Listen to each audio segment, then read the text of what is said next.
Good day, everyone. This is Kevin Coogan, putting together a short video here to try to give you a little background on a situation that occurred in our community, okay, and how it was handled by the Birchwood Board of Directors, okay, and the property manager. It really wasn't pleasant, but we wanted to make sure that everyone in the community, okay, got a chance to learn from our experience. They had, like many of us, okay, they had the unit involved was about an 800 square foot, 2-bedroom unit, okay. The problems occurred in this area, okay, the smaller bedroom and the partitioning wall. There was this was a first floor unit, okay. There was a pipe leak or a pipe damage on the second floor to plumbing feeding the toilet tank on the second floor unit. The water proceeded down the partitioning wall, okay, damaged ceilings, okay, and the walls, including some of the exterior walls that were faced to the outside rear of the building. They had, in addition, the water was prolific enough that it actually warped and buckled the hardwood oak flooring. They had with a significant heave in it. They had let me to show you through this. They had this is what the 88-year-old owner saw, okay, in this small bedroom. Huge stain, okay. Obvious water damage coming down there. They had furniture had to get removed, okay. They had no one helped her with this. She had to call upon family or friends to come and help her. They told her that there was a water leak upstairs. They had make sure you get the furniture out of this room. We're going to be back tomorrow morning to break down the wall and fix the leak. They had nice guys. They had damage got done. No one will admit to it. They had because the leak occurred right in a wall.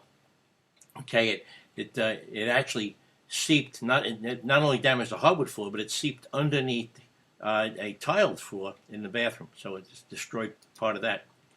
They had this is what the way it looked. Okay, when they got finished and fixed the leak, but left all this demolition in there. They had do a little tighter close up in there, and it even damaged the tiled walls that were in that bathroom.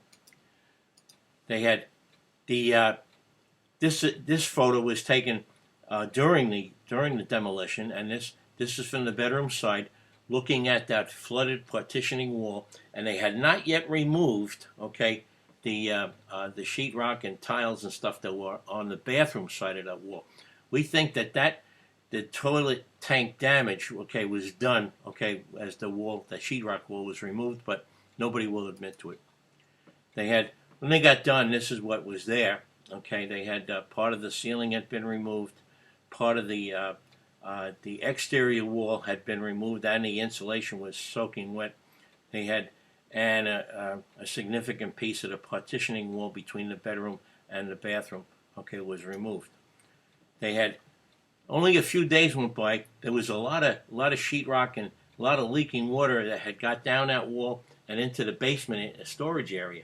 They had the property manager, and the board made sure they took care of that right away.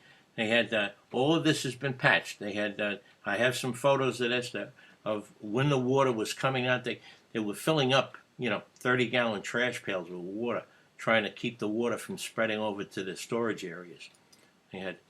That was done by the owners, not the one of the owners. Okay. The other thing we discovered is after they got the wall down, the pipe feeding the first floor toilet had this awful corrosion in it. Okay, take a look at that. There's a lot of rust there. Okay, and when we look closer, what we found is that we had a copper pipe coming from the water source somewhere. Okay. We had a broken galvanized pipe clamp. This is no good. Okay, they had these two different metals.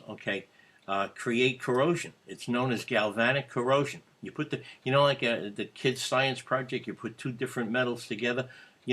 A galvanized washer and a copper penny. Guess what? It makes electricity. Well, in doing that, it corrodes the copper and the metal, okay, and eventually that pipe fails. The other part of that trouble is that with no clamp, every time the water flows in that pipe, it starts and it stops. That pipe moves up or down. It can move back and forth. Okay, it's called water hammering.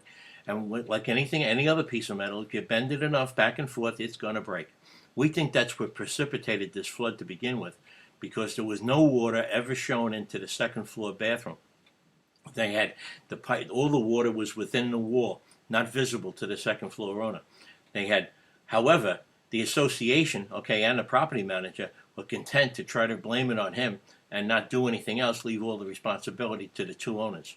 They had, you can bet that this same condition exists in your walls in your unit, and when it fails, you're going to be held responsible for it. When I presented this material on the 17th of August, the board didn't seem interested because it's really an owner's responsibility, I was told. And we all later learned, okay, from the property manager, when I asked if that thing should be fixed before we put the walls back up, they said, well, yeah, that's up to you, really, because it's the owner's responsibility, not ours.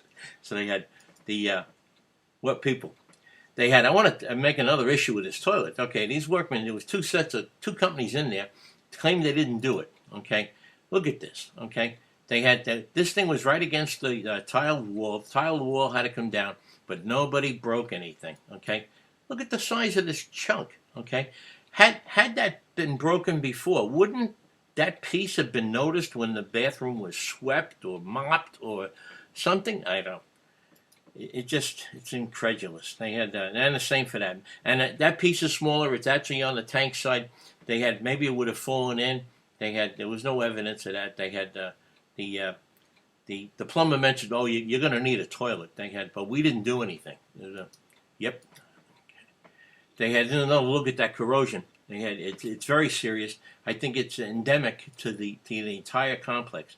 Every building in this community is facing this same type of failure, and it's not just limited to the bathroom. It's going to be on any copper pipe with a metallic clamp. See, a kitchen, dishwasher, whatever.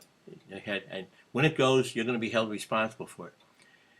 So what did she do? After waiting over 2 weeks for the property management to act, she finally filed a claim with her insurance company.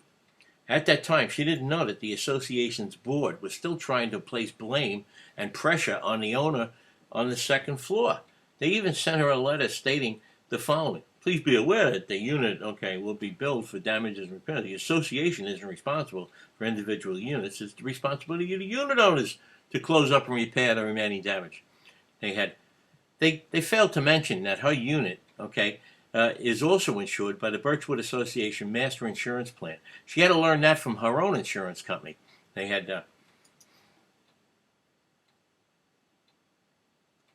So when the going got tough, the association got going on her. They had, what great neighbors they were. What else did she do? She filed a complaint with the Better Business Bureau. That did get a response from the company owner, but not until August the 3rd.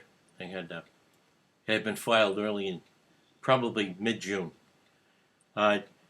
She invited the local building inspector and a fire marshal to inspect the damage in her place. Here they fixed up the basement, okay, storage areas to seal up the ceiling and stuff, completely ignoring her needs and leaving gaping walls open in that unit.